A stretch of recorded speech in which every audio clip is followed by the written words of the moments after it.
Olá, esse é o Pod Pastelaria e hoje a gente vai falar, obviamente, sobre comunicação, mas quando a gente pensa em fontes de estresse, nos dias de hoje a gente identifica como fonte de estresse, de repente, a falta de grana, o trabalho, mas dificilmente a gente identifica a comunicação como uma fonte de estresse.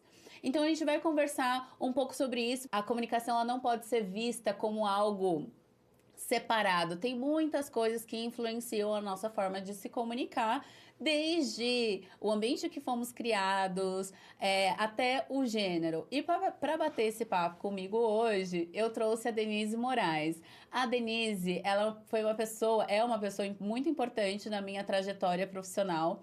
Ela foi minha coach durante uma transição que eu estava fazendo, então eu tenho um carinho enorme, estou muito feliz de tê-la aqui hoje. A Denise, ela é coach, e trabalha com desenvolvimento humano e organizacional. Dê, seja bem-vinda, estou muito feliz. Eu também, é um prazer estar com você aqui. Obrigada pelo convite. Eu que agradeço, imagina. Dê, o tema da comunicação, ela aparece muito no seu trabalho, nos seus coaches. E como que você identifica essa questão da comunicação? Olha, a comunicação é um tema recorrente, né?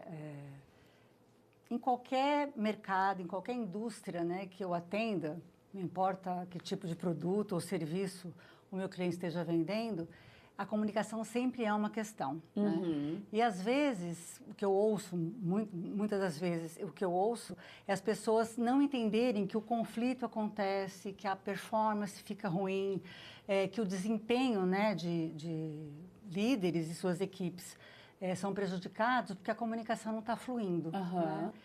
E o que eu busco sempre trazer é que, como as pessoas têm um pouco de medo de conflito, elas às vezes não falam o que precisa ser dito. Numa reunião ou numa conversa um a um, né, do seu líder com o seu liderado, e até também com pares, né, com pessoas de outras áreas. E as razões pelas quais as pessoas não são claras, não são diretas, né, depende muito do ambiente em que elas viveram, cresceram. Então, tem muitas razões, como você disse no início, para o estilo de comunicação e o que forma, na verdade, como a gente deseja se comunicar. E você diria que o fato das pessoas talvez não falarem exatamente o que elas querem falar ou terem medo do conflito. De onde você vem, de onde que você enxerga que vem esse medo do conflito, esse receio de falar o que realmente pensa? Eu acho que esse medo está ligado a medo de julgamento, medo de não ser gostado, porque eu vou trazer alguma questão que vai, na minha fantasia, né, na minha interpretação, vai gerar algum tipo de desentendimento, ou a gente não vai estar alinhado por conta disso. Uma outra questão importante é que, como você falou de gênero, né, o masculino, ele foi criado desde pequeno, né, para não demonstrar emoção, enfim. E a mulher, ela é mais, vamos dizer assim, emocional em algumas situações. Então, quando a gente está no ambiente corporativo, a mulher fica tentando fazer as coisas funcionarem bem, e o homem já é mais direto. Só que nem sempre a diretividade do homem, ela é pertinente àquela situação. Então, o que eu sempre falo, quando a gente fala de comunicação no ambiente corporativo, você não precisa deixar de ser quem você é para ter clareza, para falar com respeito com as pessoas. E eu tenho visto muito, e os coaches, quando chegam para mim, sempre trazem essas questões. Eu não falei, eu tinha uma coisa para falar na reunião, eu tinha uma crítica construtiva para fazer, mas eu acabei não fazendo porque eu fiquei com medo de retaliação, achei que as pessoas poderiam não gostar, não agradaria algumas pessoas presentes, e aí guarda, né? E hoje, por conta dessas circunstâncias, a gente vive uma espécie de epidemia do silêncio nas organizações, que são pessoas que estão ali, né, participam de reunião, conduzem as suas equipes, mas falam o mínimo possível, porque justamente existe esse medo, né, do julgamento, de ser considerado incompetente, de não estar alinhado com o que, de repente, o board da organização deseja. E eu tenho um princípio que quando a gente vai para uma reunião, a gente tem que contribuir.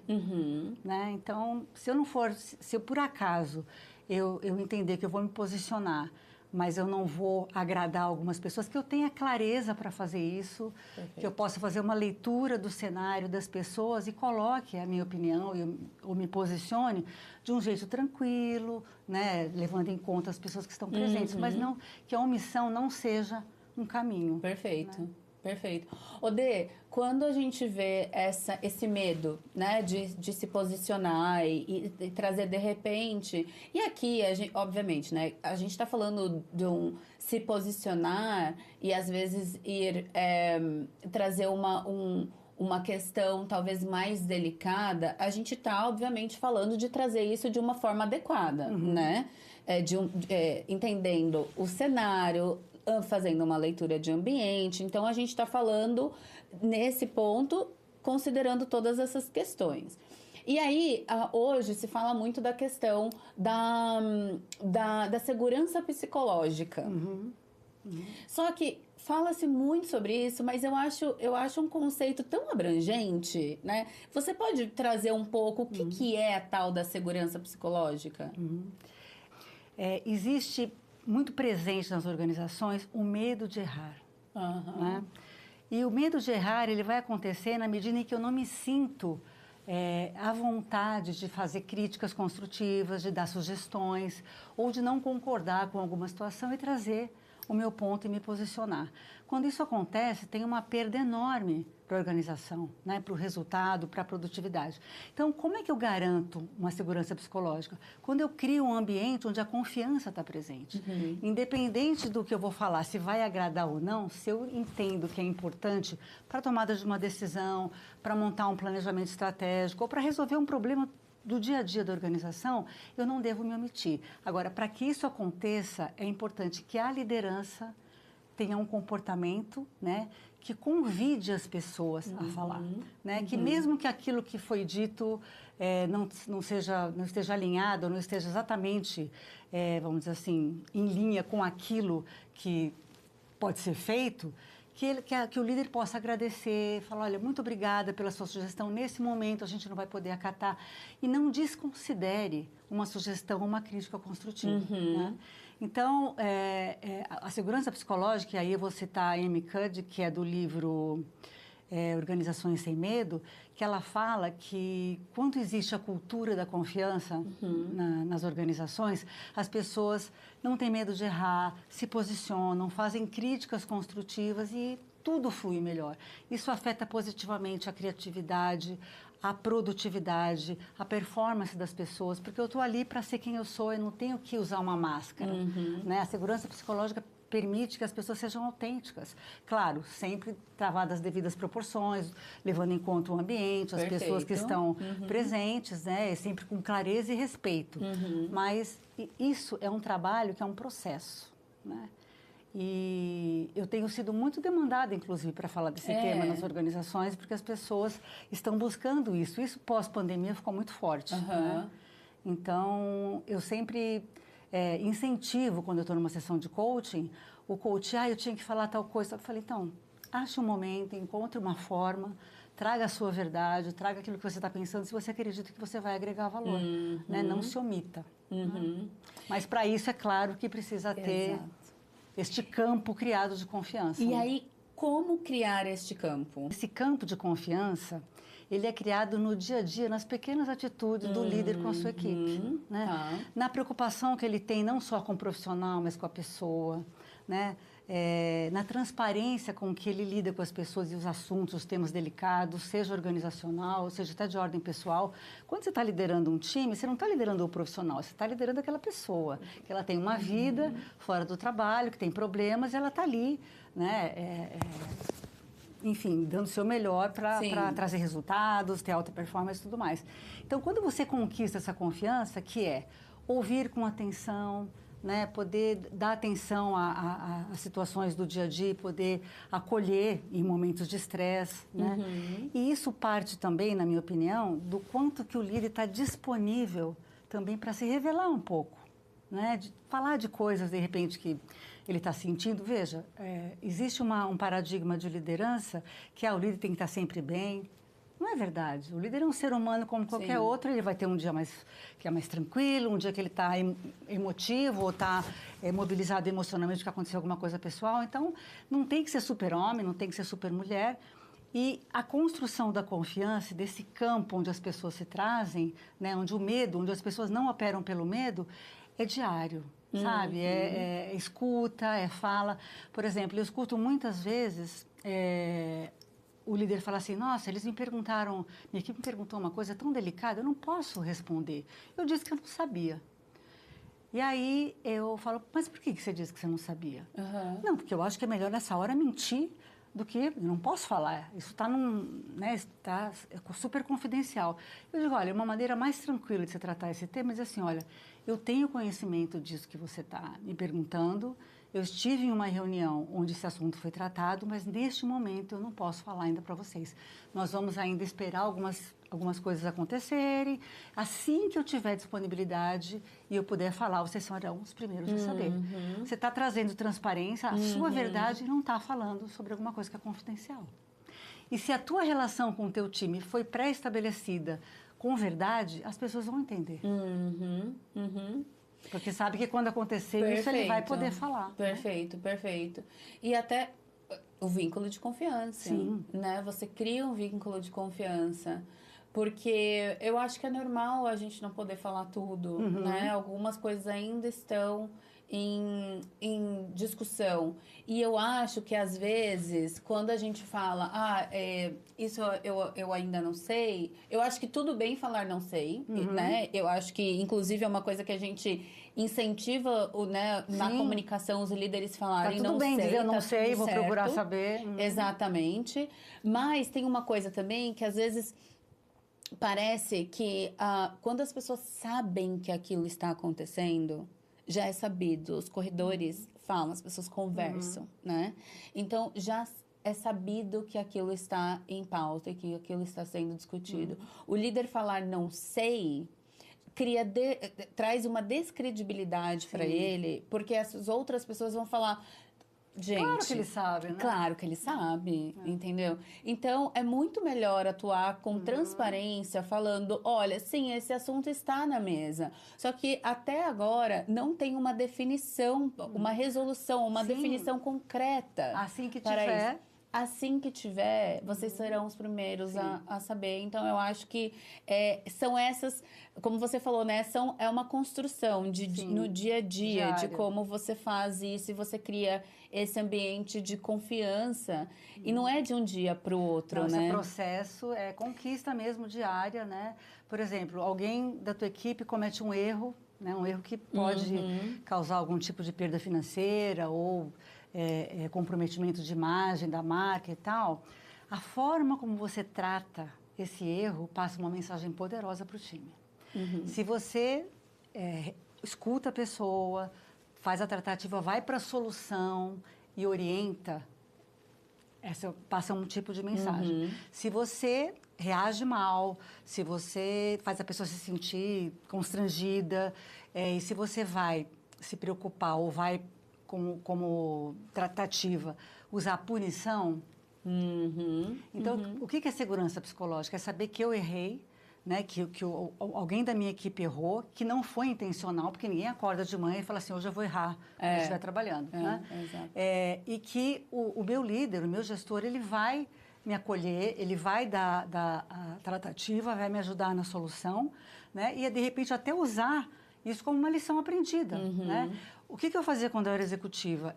Alguém cometia um erro que eu sabia que outros poderiam cometer, eu ajudava na solução, a gente solucionava tudo, a hora que estava tudo ok, e a tratativa sempre era eu e ele, eu e ela, o que a gente fazia depois? Eu falava, olha, se você não se sentir desconfortável, eu gostaria de trazer o teu exemplo para a nossa reunião, porque isso pode acontecer com outras pessoas da equipe, eu não gostaria que isso acontecesse. Aí a pessoa falava, não, tudo bem, se você não quiser, eu até não trago o seu nome. Claro. Né?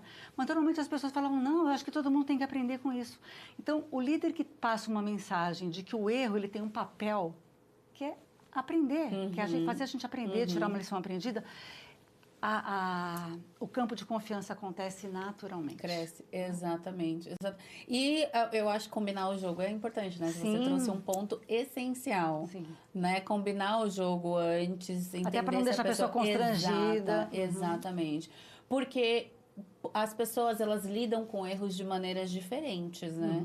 Então, você sabe muito bem, eu tinha um problema muito sério em lidar com os meus próprios erros. Na minha cabeça, eu tinha que ser perfeita. E eu tinha que... Eu não tinha margem para errar. Na minha cabeça, isso não foi colocado por ninguém. Isso era uma coisa minha. Então, inclusive, trabalhamos muito, né? Você trouxe para o meu mundo a Brené Brown, que a gente vai conversar num próximo episódio sobre isso. Mas que é a questão do se vulnerabilizar, né, pra gente também se colocar num lugar de humano, né, porque no final somos todos humanos e tá tudo bem errar, né, mas o que a gente vai fazer a partir daí? Como que a gente vai lidar com esse erro? E outra coisa que eu queria... Você comentou da questão do... Na verdade, eu trouxe a questão do gênero, né? E você comentou brevemente sobre a questão do gênero também. E eu queria falar um pouco sobre isso, porque não que seja... A gente não está falando aqui de algo... homens são assim, mulheres são assim. Não, eu quero falar um pouco sobre a forma com que a gente é criado, né? Como que a gente é sociabilizado, pode falar? Sim. A forma como a gente vai criando a nossa personalidade, características desde a infância, né? Quando a gente enxerga, por exemplo, né? Relações entre amigas, né? Eu com as minhas amigas, eu costumo falar absolutamente tudo. E a gente conversa sobre muitas coisas, inclusive... Que delícia, né? Exatamente. Estou me sentindo assim, me senti assado, enfim, e a gente é muito aberto para falar sobre isso. E homens são criados de uma outra forma, né? Que se vulnerabilizar, talvez seja... entrar num lugar mais feminino. Ou né? sinal de fraqueza. Sinal de fraqueza, né? O que todo mundo comenta, homem não chora, homem não conversa sobre sentimentos. Até quando tem um clube do Bolinha, eles estão falando sobre qualquer coisa, futebol, enfim, qualquer coisa. Política. E eles não estão falando sobre sentimento. E até uma história curiosa, eu fui ontem fazer a unha e do ladinho do lugar que eu faço, do salão, tem uma barbearia. Então, quando a gente tá mais em silêncio, a gente consegue escutar a conversa deles. E ontem aconteceu exatamente isso. A gente tava falando de coisas profundas, porque você sabe quando a mulher se reúne, né? E a gente falando de coisas profundas ali e tal, de repente a gente ficou em silêncio. E aí a gente foi prestar atenção no que o pessoal do Bolinha estava falando. Exatamente. E eles estavam falando exatamente sobre Neymar, sobre... e aí, vocês acham que a seleção brasileira tem chance? Não sei o que, né? E aí eu fiz exatamente esse comentário com as meninas. Eu falei assim, olha a diferença, né, dos assuntos. E eu acho que isso reflete muito na forma com que a gente se relaciona, na forma que a gente vê os homens conduzindo, né, as conversas nos ambientes corporativos e as mulheres. E aí eu queria entender como é que isso vem para você sendo coach. Você enxerga isso? Você tem homens que são seus coaches? E quais são as principais questões que vêm deles para você? Olha, quando a gente fala do masculino e do feminino, tem uma diferença sim, né? Pelo menos na maioria dos casos. É muito comum um coach chegar para mim, né? Um homem chegar para mim, já numa posição de diretor, enfim, numa posição... E ele chega para mim justamente para poder se aproximar um pouco mais do time, né? Então, por que isso? Porque ele é alguém mais distante, porque ele não gosta de entrar em algumas conversas, ele só fala de trabalho, ele transita pela organização sem falar absolutamente nada da vida pessoal dele, como se ele só existisse ali dentro. Tá. Né? E uma das coisas que eu faço, né, e você deve lembrar, eu faço biográfico, autobiográfico, quando eu começo o coaching, para a pessoa revisitar a própria história. E o que vem nessas histórias, né? Uma infância, às vezes, uma adolescência, mas isso na primeira infância acho que é bem mais forte. De ouvir, olha, você não pode demonstrar sentimento, o homem não chora, né? Cuidado com como você fala das suas emoções, você pode ser mal interpretado. Então, isso fica tão forte, né, que é importante a pessoa depois revisitar para entender que falar de emoção e de sentimento e expressá-los é do dia a dia do ser humano. E que tudo bem, não tem nada de errado. Isso não vai deixar você nem mais nem menos poderoso, nem mais nem menos respeitado, né? E eu tenho tratado muito essas questões, né? Não, mas que eu tenho que ser duro para conseguir resultado. Porque foi educado de um jeito duro, foi muito cobrado, foi... Então, o masculino, né? Eu não tenho filho homem, tá? Eu só tenho filha mulher. Mas eu escuto muito, né? Os pais, em especial, falarem... histórias de pais falarem para os filhos de que, olha, você não pode errar, olha, cuidado com o que você vai falar, não demonstre emoção, você vai se fragilizar. Então, quando alguém que cresce ouvindo isso, fica com dificuldade, dá um bloqueio mesmo. Chega na vida adulta. E às vezes aparece um funcionário, uma pessoa da tua equipe, que vem pedir ajuda de uma coisa pessoal, você bloqueia, você não sabe o que dizer, como se você não tivesse nada para acrescentar. E o que eu descubro no final das sessões? Que tem ali uma pessoa sensível, emotiva e que vai se soltando e descobre que falar de emoção é bom e que está tudo certo. Isso não invalida a tua posição como diretor, isso não invalida a tua posição no cargo que você ocupa hoje e você vai estar muito mais conectado e vai ser muito mais respeitado por ter essa liderança humanizada, onde você fala de você, escuta das pessoas. Claro, cada um vai até onde, né, entende que pode ir, né? Você não precisa falar de intimidades, mas poder se trazer, né, em algumas situações, faz você humano, caramba. E eu imagino que isso deve tirar um peso também. Sim. Porque é como que se você, tivesse que se esconder de alguma forma, né? Se eu tivesse que usar uma máscara para mostrar que você não é tão sensível, não é tão emotivo, quando na verdade não precisa, né? Exato. Não tem necessidade, isso é uma fantasia. É um jeito que, né, vem da criação, mas eu posso revisitar isso a qualquer momento. A gente precisa estar aberto a fazer isso, né? E enxergar valor em fazer isso também, né? Por isso que é muito comum, às vezes, no final de um processo de coaching, eu até recomendar uma terapia. Porque eu falo, olha, a gente tem começo, meio e fim, você vai precisar olhar isso de uma forma mais delicada, com um pouco mais de tempo, né, com uma lente mais, né, para ir mais profundamente, e a pessoa aceita, ela fala, não, então, com certeza vai ajudar. Sim, né? E eu acho poderosíssimo, porque quando eu fazia coach com você, eu também fazia terapia. Então, eu via perfeitamente, porque os padrões que aparecem no processo de coach, ele em algum momento já apareceu na terapia. Então, eles se complementam. E para mim foi essencial. Foi essencial ter os dois, andar com os dois simultaneamente. Porque no processo de coach a gente não consegue ir tão profundo em alguns aspectos. Até porque não é objetivo. Não é o objetivo, exatamente. E acho também que o coach, ele traz um resultado mais rápido, né? E eu acho que esse é o objetivo, né? Então, eu achei fundamental fazer as duas coisas ao mesmo tempo para tratar não só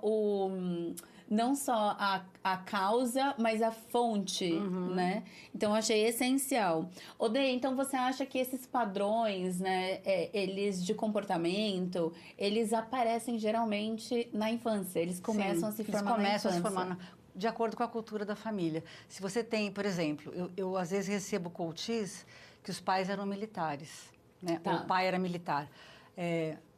Tanto mulheres quanto homens. E o que você percebe? Uma pessoa mais dura, sabe? Que a disciplina é uma coisa rígida, né? Que não consegue flexibilizar, tem opiniões muito fortes, né? Não gostam de perder o controle em algumas situações. E aí você vai entendendo o porquê disso, né?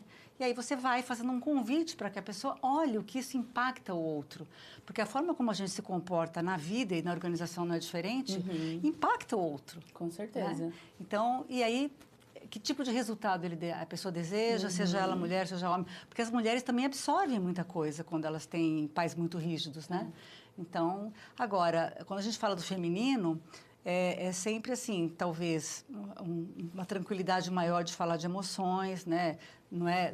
Isso não é 100% dos casos, mas a gente é criada muito mais para acolher, para cuidar. Então, Sim. tem essa questão que ela aparece também, né, na liderança e no ambiente corporativo, em qualquer posição. Né? Então, tem uma diferença grande aí. Por isso que esse mix é poderoso, né? Homens e mulheres trabalhando juntos funciona super bem, né?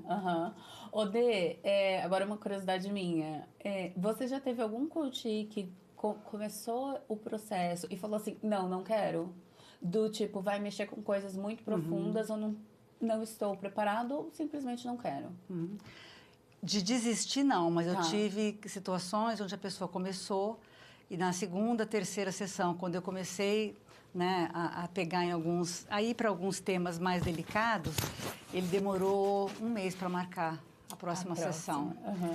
E aí ele me contou, né, na sessão seguinte, que ele tinha ficado muito incomodado, que ele estava resistente, mas que ele também entendia que era importante ele olhar para isso. E que ele estava voltando sabendo que ele tinha que olhar de alguma maneira e parar um tempo para cuidar dele, né? Mas ele revelou isso, porque, sabe, a gente marcava, eles marcavam, a gente marcava, eles marcavam. E aí eu perguntei para ele, você não está encontrando um espaço, né, para esse momento seu, é para você isso, né?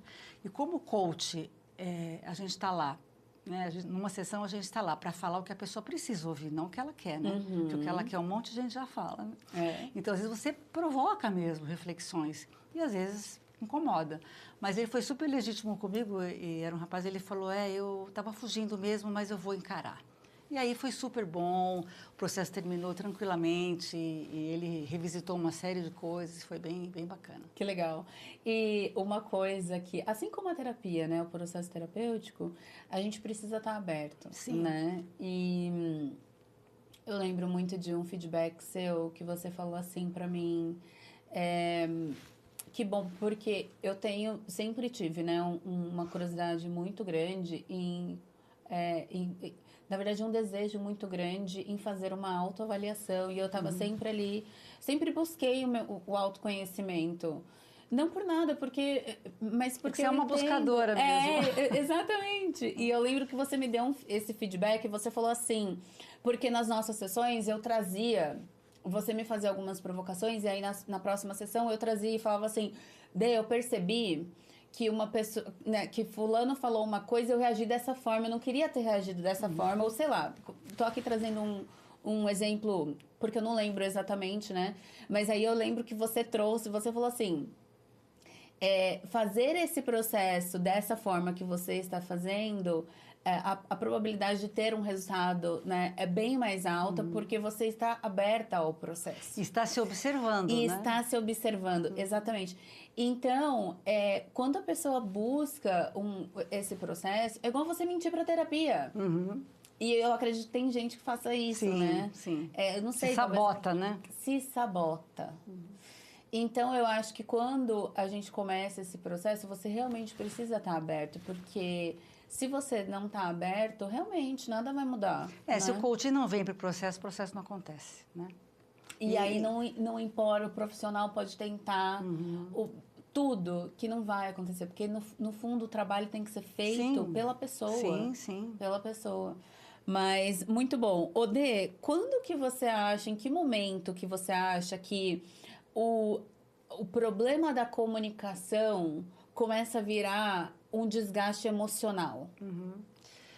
Olha, o que eu tenho visto muito nas organizações são pessoas desistindo de ter conversas, por exemplo, tá? Eu já sei o que ele vai me dizer, ele sempre diz a mesma coisa, ou ela sempre diz a mesma coisa, irritabilidade, tudo que você não fala e você precisaria ter dito, aquilo vai, né, ele fica engasgado, eu falo que é que nem sapo que fica com a perninha assim aqui, né, fica engasgado. Então, o que eu percebo, né, que as pessoas não ficam tão produtivas, ficam irritadas porque elas não disseram aquilo que elas queriam dizer, então elas ficam meio que engolindo um sapo, né? E isso não agrega valor, isso não faz com que as coisas fluam, né? Então, eu vejo que a comunicação hoje, ela é uma ferramenta importantíssima para a liderança, e se você tiver como que você melhora uma comunicação? O líder precisa puxar isso, né? O líder precisa dar esse tom. Agora, o desgaste vai acontecer se eu te faço uma pergunta e eu percebo que você não deseja me responder, você dá uma resposta evasiva, por exemplo. Tem muitas maneiras, né? Quando tem muito conflito e as pessoas não tratam, isso vai desgastando também. Eu ouço alguma coisa que eu não gostei e aí eu fico com aquilo remoendo e não trato. Gera toxicidade, né? Então, esse desgaste vai aparecendo no dia a dia em pequenas morosidades nas decisões, né? Porque teria que conversar com alguém, mas não quer, então fica empurrando com a barriga alguma decisão ou alguma atividade que precisaria já ter sido feita. Então, o impacto é enorme, né? Sim. O impacto é grande. E aí, por isso que a gente vê também, a gente teve um boom de burnout, né? Muito se falou, acho que nunca eu ouvi, bom, talvez seja uma percepção minha, né? Talvez não seja a realidade, mas a minha percepção é que teve um boom de burnout na pandemia e muito se falava em burnout, e eu acho que veio dessa onda de burnout a questão do tema de segurança psicológica. Sim. Até porque as organizações não estavam acostumadas a ter equipes à distância, né? Então, gerou medo, gerou desconfiança, era como se as pessoas estivessem em casa e não estivessem trabalhando. Então, os líderes que trabalhavam com mais autonomia se deram bem. Os líderes mais controladores tiveram muita dificuldade, né? A ponto de ficar checando se a pessoa estava trabalhando, se ela tinha saído, se ela estava em casa, enfim. E isso desgastou muito. Isso gerou doenças, depressão, ansiedade, burnout, né? Mas ainda não está legal, porque eu recebi uma notícia, eu não lembro agora exatamente a fonte, que em 2025 houve um aumento de 15% ainda. Caramba. Ou seja, 2025 foi um ano bem difícil também, né? Então, uma maneira de você evitar isso é dialogar. O diálogo aberto, né, e a escuta genuína são formas de você fazer com que as coisas que quando a gente tem dificuldade de dizer, que elas sejam ditas, né? Porque o que gera o burnout? Medo, excesso de trabalho, pessoas que se sentem desvalorizadas, se sentem constrangidas em situações porque foram, de alguma maneira, ameaçadas, né? Também ameaça é uma outra questão da comunicação. Infelizmente, ainda tem lideranças que ameaçam as pessoas. Isso deixa a pessoa acuada, ela paralisa, ela não produz, né? Enfim, mas ainda acontece. Tá? Então, o que eu tenho visto ainda é toxicidade, muita toxicidade nas organizações. Quando o diálogo é o caminho. Se eu me sentir mal com alguma situação no trabalho, com o colega ou com o meu próprio líder, se eu não falo disso, isso vai para o corpo. E as pessoas adoecem. Né? Se não é o burnout, é uma gastrite, é uma enxaqueca, enfim, é um problema de coluna, somatiza. Então, empresas onde o diálogo acontece, né, mesmo que de um jeito torto num primeiro momento, mas que tem a busca da conversa, as pessoas são mais saudáveis. Perfeito. Odê, você já deu algumas dicas aqui, mas quais dicas você daria para as pessoas? E aí, não falando de líderes ou não líderes, pessoas seja no ambiente de trabalho ou em relações pessoais, porque a gente também sabe que a falta de diálogo, ela também acontece dentro de casa, ela também acontece em relacionamentos. Quais são as dicas que você daria para as pessoas começarem a prestar atenção mais nisso e começarem a exercer mesmo o diálogo de uma maneira saudável?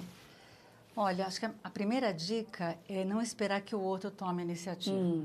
Né? Se você está desconfortável com alguma coisa, busque entender. Não fique no campo da interpretação. Né? Acho que é isso, acho que é aquilo. Eu não vou resolver isso agora porque isso vai passar. Não vai passar. Aquilo que não é tratado, que não é conversado, não se resolve, vai acumulando. É como você varrer uma casa e começar a colocar a sujeira embaixo do tapete. A hora que você levantar o tapete vai estar sujo.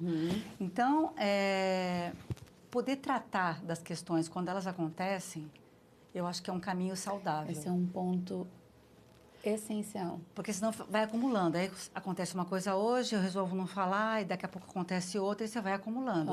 A chance de você ser inadequado quando acontecer alguma coisa e você resolver trazer tudo, que aí você despeja um potinho, né? Não importa se é com um par, se é com alguém da família, se é com um amigo, se é com um cliente, não importa. A gente precisa falar, né? O diálogo, ele é extremamente saudável. Nem sempre, talvez, a gente tenha receptividade, mas a gente tem que dar o primeiro passo, né? E falar de um lugar de entendimento, né? Não falar, não trazer a fala com acusação, falar de você e não da pessoa. Por exemplo, se alguém te aborreceu, você pode começar a conversa assim: eu queria que você soubesse como eu me senti naquela situação, assim, assim. Você não está acusando ninguém, você está falando de você, mas você está tratando a situação. Quando as pessoas se sentem acusadas, elas recuam, elas se defendem, né? Sim. E quando você vai para o diálogo de coração aberto, de um lugar de calma, de um lugar de entendimento, o outro recebe isso diferente. Sim. Né? Então, não espere que o outro tome a iniciativa, tome você.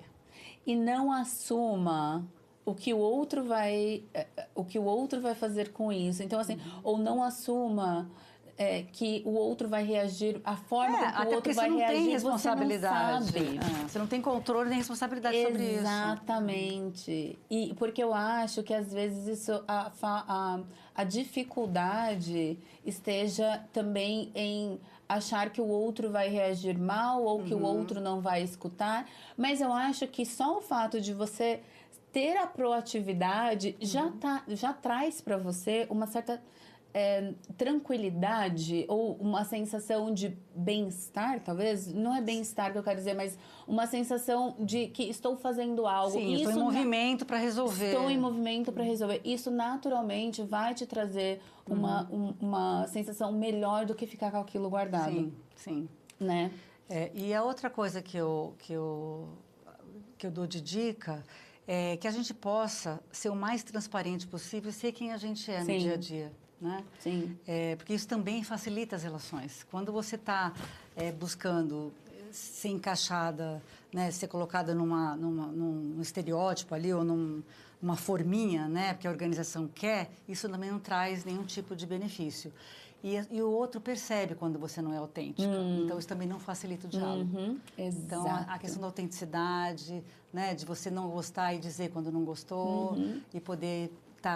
E uma coisa que é fundamental, que eu acho que é importante pra caramba, é uma escuta, né? Quando alguém trouxer um ponto seu, não se defenda, escute com atenção, reflita, porque provavelmente essa pessoa vai voltar para falar com você. Se você, né, resiste, essa pessoa vai falar: putz, se é para ela resistir, então... Já cria uma barreira. Já cria uma barreira. Então, exato. Esteja aberto para falar e esteja aberto para escutar, né? Por mais que às vezes seja difícil escutar algumas coisas. Mas aí entra um autocontrole, né? Sim. E aí você não precisa necessariamente reagir àquilo naquela hora. Você pode refletir, voltar com a pessoa depois, né? Eu acho que tem formas para conduzir. Tem um termo que eu gosto muito que chama flexibilidade cognitiva. Às vezes, a gente precisa passear nas nossas emoções e encontrar a melhor que eu vou usar para aquela situação, naquele momento. E isso requer muita presença, né?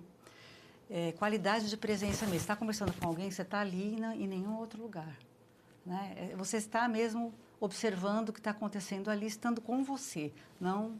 Né? Estar de corpo e mente presente, isso ajuda. Porque aí você consegue elaborar como é que você quer tratar aquele assunto. Você vai escolher como você vai tratar. Se você está no modo automático, se a pessoa acionar um gatilho, você vai responder mal.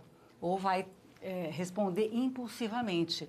Não que a gente não faça isso, a gente faz. Mas o ideal é que a gente, numa conversa mais delicada, consiga se trazer na melhor versão que a gente tem para poder ouvir com bastante atenção. Né? Sim, ótima dica. Dê, tô muito feliz por você ter vindo. Eu que agradeço o convite, é um prazer. Eu quero pedir dicas de livros, série, enfim, o que você achar que pode agregar. Olha, de livros de comunicação, eu gosto muito da Comunicação Não Violenta, do Marshall. Ele é um clássico, Sim. Bárbaro. Eu gosto do Adam Grant, tudo que ele escreve é muito bom. Sim. Mas o Pense de Novo é muito bacana. Ele fala muito da comunicação. Não é um livro sobre comunicação, mas o livro, ele trata desse tema de um jeito leve, com exemplos. Eu gosto muito. Um outro livro que eu também já foi falado muito, mas que eu continuo indicando é o Mindset, que eu acho que é um livro que também detecte o seu modelo mental, porque ele vai afetar diretamente a forma como você se relaciona e se comunica com as pessoas, tá? De quem que é esse livro, você lembra? É de uma mulher, né? Eu sou ruim de nome pra caramba. Não, fique em paz, eu coloco na descrição do episódio. E eu acho que tudo que a gente trouxe aqui também, a Organização Sem Medo, da Amy Cuddy, gente, tem que ler. Perfeito. Tem que ler, não importa em que posição você está no ambiente corporativo, se você não trabalha, ler este livro muda o olhar com relação a isso. Bom, as minhas dicas, falo desse livro o tempo inteiro, que é o Tudo Sobre o Amor, da Bell Hooks. É maravilhoso mesmo. Maravilhoso. Não é um livro que fala especificamente sobre comunicação, mas ele passa por temas que estão diretamente conectados com a forma com que a gente se coloca no mundo, mas também sobre relações e como que a gente pode ter relações mais amorosas. E ela fala de amor de uma maneira que não é essa maneira idealizada. Ela fala de um amor que vem de um lugar de prática. De realidade mesmo, do dia a dia, né? Que você pode aplicar no dia a dia. Então, acho que é essencial. Eu até brinquei num outro podcast do meu amigo, do Felipe, que, para mim, esse livro deveria estar na leitura das crianças, das escolas. A gente deveria crescer lendo esse livro, porque é essencial. E olha, tudo passa pelos relacionamentos, por isso que eu gosto dela. É isso, exatamente. Quem ficou com a gente até agora, qual que é o emoji que você escolhe para as pessoas colocarem nos comentários? O emoji que eu escolho? Eu queria um coraçãozinho. Ótimo. Um vermelho? Então, pessoal, quem ficou até agora, um coração vermelho nos comentários. Também pode trazer sugestões, são muito, muito bem-vindas. E é isso, muito obrigada. Voltaremos com mais pastéis quentinhos aí pra vocês. Obrigada e até mais. Foi? Foi bom? Foi ótimo. Palmas.